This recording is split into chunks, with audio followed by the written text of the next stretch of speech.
Okay, the next thing I'm going to show you is something called Quick Parts.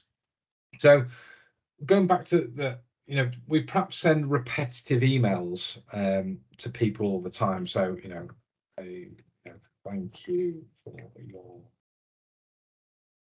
inquiry, etc. etc. So you might find yourself typing the same, obviously, thanks for your inquiry, great to hear from you, blah, blah, blah, here's some information, etc., etc.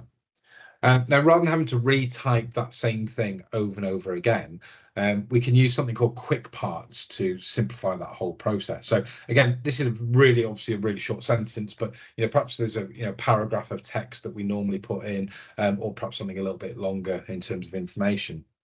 Now, rather than typing this over and over again, the next time I create a new email message, in this case, what I can do is go to the Insert tab at the top, go to Quick Parts, and I can do this here, say Save Selection to Quick Part Gallery.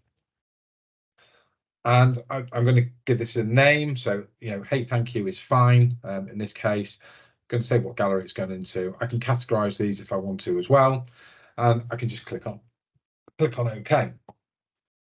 So now, the next time I ever go to send this same paragraph out that I've always typed out and I've had to do it as a repetitive piece, when I go to send a new email message, I can go to Quick Parts, and the ones that I've created here are now starting to be saved in a gallery.